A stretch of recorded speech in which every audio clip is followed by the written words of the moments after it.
ऐसी वाणी बोलिए मन का आपा खोई, औरन को शीतल करे आपहु शीतल होए। ठीक है, समझ गया।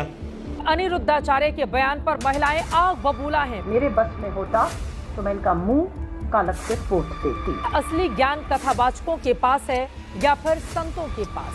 कथावाचक तो कोई भी 2-4 किताबें पढ़ के बन सकता है। संत आसाराम कहते थे भोग वासना और आडंबर से दूर रहें। तो साला ये दुख का खत्म नहीं होता बे। संत रामपाल आसक्तियों से दूर रहकर सत्कर्म और साधना में लीन रहना ही सार्थक जीवन है, ये बताकर। संत गुरमीत राम रहीम कहते थे जो अपने विचारों पर नियंत्रण रखता है वही दुनिया का सबसे सुखी व्यक्ति है। बहरहाल तीनों अभी कहाँ हैं, अपनी कौन सी करनी भुगत रहे हैं, ये सबको पता है, ज्यादा बताने की जरूरत नहीं है। आप कहाँ थे ज्ञानी बाबा? इस मीडिया का काम ये चाहिए था कि इस ज्ञान को पूरे विश्व में फैलावे, अरे नकरा सारा उल्टा काम। अब सवाल उठा है कि असली ज्ञान कथावाचकों के पास है या फिर संत या कथावाचक, किसके पास है असली ज्ञान? आज इसी विषय को विस्तार से क्लियर करने के लिए हम आपके बीच कुछ आध्यात्मिक जानकारों के विचार लेकर आए हैं। कि तो मीडिया को ज्ञान हम एक नंबर का अच्छी आत्मा मानता था ये दास, नो कहा करते भाई ये बात के समाचार पत्रों में आ गई है तो सही पावेगी, सच्ची होगी। अब हमें पता लग गया है कि समाचार पत्र सच्ची लिखना जानते ही नहीं। इंडिया का मीडिया इतना भ्रष्ट हो चुका है, इतनी गलत खबरें फैला रहा है कि जैसे इन्हें इसी चीज के पैसे मिले। इन टीवियों के ऊपर एक दिन वो आएगा, पूरा सत्संग मालिक का चला करेगा, ये बकवास बंद हो जाएंगी, वो दिन दूर नहीं है। ऐसी वाणी बोलिए मन का आपा खोए, औरन को शीतल करे आपहु शीतल होए।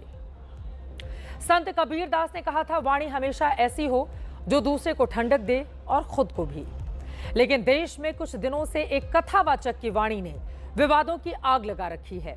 जनहित में यह खबर इसलिए क्योंकि अनिरुद्धाचार्य के बयान पर महिलाएं आग बबूला हैं, बेहद नाराज। प्रेमानंद महाराज ने कड़वी वाणी को जरूरी बताया है। अनिरुद्धाचार्य महिलाओं से माफी नहीं मांगने पर अड़े हुए हैं। कथावाचक विवाद में राजनीतिक एंट्री भी हो गई है आज। अब सवाल उठा है कि असली ज्ञान कथावाचकों के पास है या फिर संतों के पास। बहरहाल इस विवाद में अब राजनेता भी कूद पड़े हैं।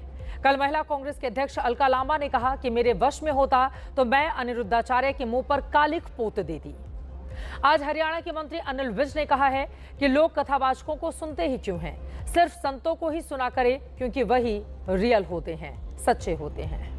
कथावाचक और संत में बहुत अंतर होता है। कथावाचक तो कोई भी 2-4 किताबें पढ़ के बन सकता है, लेकिन संत बनने के लिए तपस्या करनी पड़ती है। अगर उसने मनोरंजन करना है तो कथावाचकों के पास जा सकता है, लेकिन अगर उसने ज्ञान लेना है, ज्ञान लेना तो किसी तपस्वी के पास ही जाना पड़ेगा, किसी संत के पास ही जाना पड़ेगा, किसी त्यागी के पास ही जाना पड़ेगा। धर्म की आड़ में जो खेल हो रहा है, कुछ लोग कर रहे हैं, इस तरह के बयान दे रहे हैं, ये शर्मनाक है।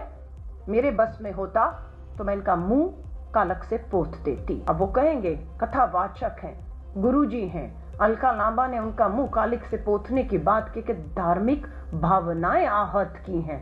जाग जाएंगे अभी बहुत ज्यादा उनको मानने वाले। लेकिन उनसे मैं सवाल जरूर पूछूंगी कि जब इस तरीके का बयान हमारी बहन बेटियों को लेकर दिया जा रहा था, तब आप चुप और खामोश क्यों रहे? देश में संतों, कथावाचकों, प्रवचनकारों की एक बड़ी रेंज है। इनमें बहुत से अनिरुद्धाचार्य को लानते भी दे रहे हैं। कुछ का मानना है कि बात तो गलत नहीं बोली, पर बोलने का ढंग गलत था। कहा जा सकता है कि अगर कोई एक कथावाचक इस तरह से कह रहा है तो निश्चित रूप से इसमें 2 कारण है, या तो ज्ञान का अभाव है और या तो अहंकार है। तो सुना तो मुझे बड़ा दुख लगा, लेकिन ये हुआ कि लड़कपन है, अभी बचपन में इतना पैसा मिल गया, इतना सम्मान मिल गया, तो शायद न बच पा रहा हो। बेटियों के विषय में इस तरह का बयानबाजी आई थी, ये गलत है। और 14 साल की बेटी बाल्यावस्था में ही होती है, वो स्वयं को नहीं संभाल सकती, तो एक बड़े कुटुंब को संभालना उसके लिए बड़ा गंभीर विषय है। हम लौटकर एक बार फिर से अनिल विज के बयान पर आते हैं। आप बीजेपी के नेता हैं, मंत्री हैं हरियाणा सरकार में। अनिल विज, जिन्होंने कहा है कि कथावाचक तो 4 किताबें पढ़कर कोई भी बन जाता है, ऐसे में लोग सिर्फ संत महात्मा को ही फॉलो करें। अमूमन देश की धर्मभीरू भीड़ को जहां अच्छा लगता है वो वहां चल पड़ती है। वो नाम या उम्र या माथे पर चंदन तिलक की लंबाई नहीं देखती। मोरारी बापू से कम फॉलोअर धीरेन्द्र शास्त्री, अनिरुद्धाचार्य और प्रदीप मिश्रा के भी नहीं हैं। कोई भागवत बांट रहा है, कोई शिव महापुराण सुना रहा है, कोई दिव्य पर्ची निकाल लेता है, तो कोई चमत्कारी रुद्राक्ष बांट रहा है। दावा सबका है कि वही असली सुख बांट रहे हैं। ऐसे में ये कौन तय करेगा कि कथावाचकों की वाणी संतों की वाणी से कम शुद्ध है और मन की शांति की एक्सपायरी डेट कहां पर अधिक है? अब ये कथावाचकों के ऊपर है कि वो खुद को संतों से कम ग्रेड का बताए जाने पर कैसे रिएक्ट करें। लेकिन अनिल विज की सलाह मान भी लें तब भी क्या गारंटी है कि संतों की वाणी और व्यवहार में भी शुद्धता मिल ही जाएगी? संत आसाराम कहते थे, भोग वासना और आडंबर से दूर रहें, ये मनुष्य को भीतर से खोखला कर देते हैं। संत रामपाल आसक्तियों से दूर रहकर सत्कर्म और साधना में लीन रहना ही सार्थक जीवन है, ये बता कर गए। संत गुरमीत राम रहीम कहते थे, जो अपने विचारों पर नियंत्रण रखता है वही दुनिया का सबसे सुखी व्यक्ति है। और ये तीनों भी प्रवचन ही करते थे। बाद में इनके अनुयायियों ने इन्हें संत का दर्जा दे दिया। कई अनुयायी श्रद्धालु बन गए क्योंकि इन्हें भगवान तक मान लिया गया था। बहरहाल तीनों अभी कहां हैं, अपनी कौन सी करनी भुगत रहे हैं, ये सबको पता है, ज्यादा बताने की जरूरत नहीं है। लेकिन आपको ये जरूर बताते चले कि हम अनिरुद्धाचार्य से इनकी तुलना नहीं कर रहे हैं, बल्कि सनातन को बदनाम करने वालों का नाम आपके सामने रख रहे हैं। दोस्तों, अभी आपने सुने इन सभी आध्यात्मिक जानकारों के विचार। आइए अब सुनते हैं संत रामपाल जी महाराज के आध्यात्मिक विचार।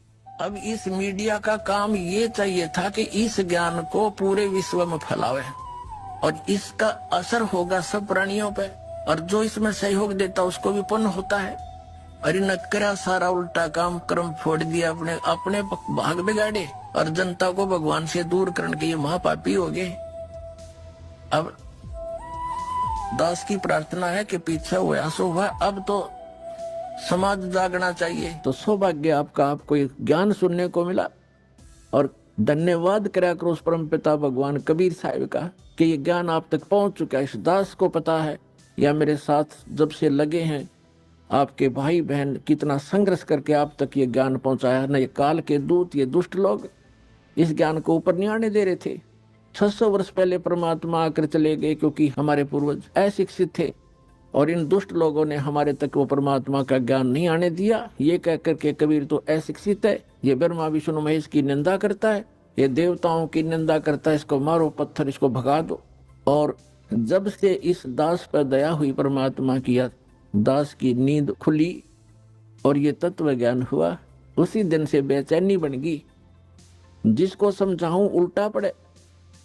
कबीर साहब कहते हैं, सच कहूं जग मारन आवे और झूठ कही ना जाइयो, और सच न पूरा पावते झूठों जगपति आइयो।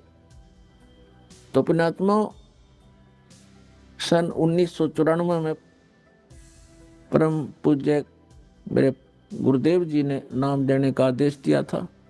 उस दिन से आज तक ये दास जानता है कि कितने संघर्ष करके आप तक परमात्मा का यो ज्ञान पहुंचा पाया हूँ। इन दुष्ट लोगों ने इतने बाधाएं की, जेल तक भेज दिया, झूठे केस बनाकर, झूठी अफवाहें फैलाकर, रामपाल गुंडा है, भुंडा है। इन्होंने बताया 1 नंबर का आदमी है और सारे विश्व के कल्याण के लिए प्रयत्नशील है।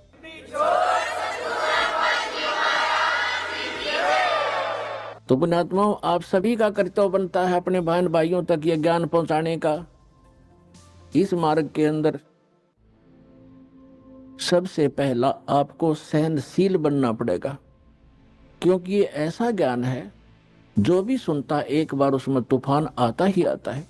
जैसे आप अपने छोटे भाई बहन को या बच्चे को कोई मेडिसिन खिलाते हो और उसकी जीभ पर रखते वो थूक भी देता है और रोता भी है, और कई बार तो अपने माथ पे चाहे कपड़े भी पकड़ लेता है, मेरा मुंह खराब हो गया, कोई बात नहीं, वो अपना ही तो है। जो ऐसा कुछ कर रहा है विरोध, वो अपना ही था, उसी के लिए आप प्रयत्न कर रहे हो उनकी जीवन रक्षा के लिए। तो उसको फिर धीरे धीरे वो टैबलेट, इंजेक्शन वो लाने पड़ेंगे, उसको खिलाना ही पड़ेगा। तो तब जा करके वो स्वस्थ होगा। तो इसलिए प्रत्येक का कर्तव्य बनता है परमात्मा के इस मार्ग में सहयोग देने का। हम भक्त हैं, भक्त का लड़ाई करना फर्क नहीं होता। परमात्मा खुद आए थे और उनके साथ कितनी बदतमीजियां की थी। उस परमेश्वर कबीर जी ने किसी को बद्दुआ भी नहीं दी, ऐसे बदसलूकी थे। अब कभी बताया करेंगे, क्योंकि पहले तो आपको ये ज्ञान समझाते हैं। और जब सत्संग में नहीं आवेगा कोई दुखी यानी चोर, डाकू, लुटेरा, वो अब दुष्कर्मी, तो फिर उसको पता कि चलेगा तो बुंडे कर रहा का अच्छे कर रहा हो, तो ऐसे कर ही रहा था। तो सत्संग में आने से ही पता चलेगा। जैसे मैले कपड़े का साबुन और पानी लगाना ही बंद कर देंगे, दूना मैला होगा होता है। और उनको बुला कर भी कहा, बेटा ऐसे नहीं कहना चाहिए तुमने, तुम कितने अच्छे थे, अपने अंदर झांक कर देखो। एक समय एक औरत को पीट रहे थे गांव वाले। एक साधु संत पहुंच गए, कारण पूछा, क्यों पीट रहे हो, क्यों इसको मार रहे हो। अब सभी ने बता दी, ये बहुत दुष्टा है, ये उल्टा है, ये दुराचारणी है, ऐसे है, ये व्यभिचारणी है। उस संत ने कहा कि भाई ऐसा करो, इसको सजा देंगे पर दूसरे तरीके से, कि भाई एक एक पत्थर उठा लो सारे, और इसका पत्थर मैं कहूँ वो पत्थर मारना, सभी मारना। पर एक ध्यान से सुनना कि पत्थर वही मारे जिसके मन में कभी किसी बहन बेटी को देखकर दोष ना आया हो, और जिसने कभी ऐसा पाप ना कराया हो।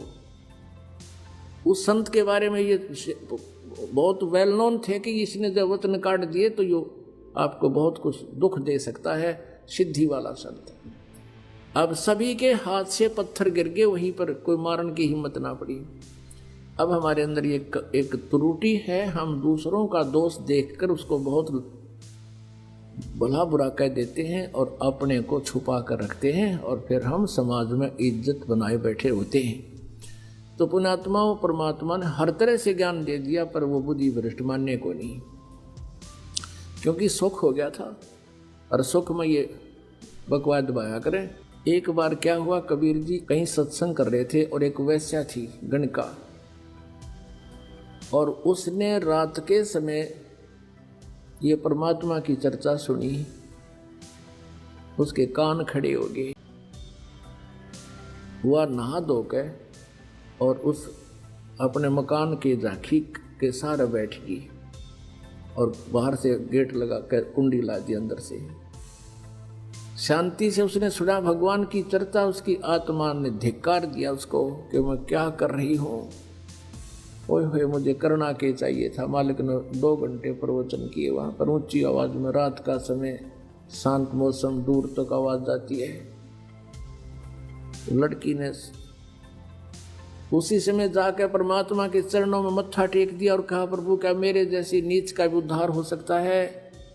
परमात्मा ने पूछा, आप कौन हो। खड़ी होकर बताया बेटी ने कि मैं एक वैसा हूँ। हे भगवान, मैंने आपका ज्ञान सुना, मेरा तो कालजा पाट गया, मैंने अनजानपने में पाप करे, मालिक मुझे माफ कर दो। परमात्मा बोले, बेटा साबुन का स्वभाव है मैल काटने का, आप नाम लो, आगे बुराई त्याग दे, पार होगी या कौन सी बात है। अब नाम ले लिया। अब उसका तो भूख जागेगी भगवान की भक्ति की। जहाँ भी सत्संग किसी के घर या आंगन कहीं आसपास बगड़ में हो, परमात्मा बेटी तुरंत पहुँच जाती। और वो जो पहले परमात्मा के शिष्य थे वो सुखी हो गए थे, उनका दुख रहा को नहीं। उनकी कुछ दिनों के बाद वो अपने सोच से सोचने लग जाते हैं, परमात्मा का आदेश भी भूल जाते हैं। वो उस लड़की को धमकाने लगे, कहने लगे तू यहाँ मत आया कर, तूने महाराज जी की बेइज्जती करा दी, लोग यहाँ क्या कहेंगे, एक वैसे आती है सत्संग में, गुरु जी बदनाम हो जाएंगे। 2-4 भक्तान हुआ धमका दी। अब वो लड़की परमात्मा के पास बैठकर बहुत रोई। मालिक ने पूछा, बेटी बात क्या है। उसने बताई, जी अब मैं क्या करूं, अब मेरे ऐसे ऐसे कुछ भक्त मुझे ऐसे कह रहे हैं कि यहाँ मत आया कर, मालिक मैं रह नहीं सकती, मैं चाहती हूँ कि अधिक से अधिक आपका ज्ञान सुनो, मेरे पाप कटे। तो परमात्मा ने सत्संग के माध्यम से कहा था, भाई कुष्टी होवे संत बंदगी कीजियो, हो वैसा कै विश्वास चरण चित दीजिए। यदि कोई कितना दुखी रोगी कोई भी भक्त है, भगवान की भक्ति करता उससे नफरत ना करना, और चाहे उसको भी प्रणाम करना, प्यार से रखना। और चाहे कोई वैश्य है और उसको भी यदि परमात्मा की तड़प है, सच्ची लगन है, उसके हृदय में चाह है, तो उसको भी एक बहन बेटी और आदरणीय मानना। और जब सत्संग में नहीं आवेगा कोई दुखी यानी चोर, डाकू, लुटेरा, वो अब दुष्कर्मी, तो फिर उसको पता कि चलेगा तो बुंडे कर रहा का अच्छे कर रहा हो, तो उसे कर ही रहा था। तो सत्संग में आने से ही पता चलेगा। जैसे मैले कपड़े का साबुन और पानी लगाना ही बंद कर देंगे, दूना मैला होगा होता है। दर्शकों, अगर आपको ये वीडियो अच्छी लगी हो तो इस वीडियो को लाइक ज़रूर कीजिए। अगर आप इस चैनल पर नए हैं तो चैनल को सब्सक्राइब करके ऑल नोटिफिकेशन को भी ऑन कर लीजिए। धन्यवाद।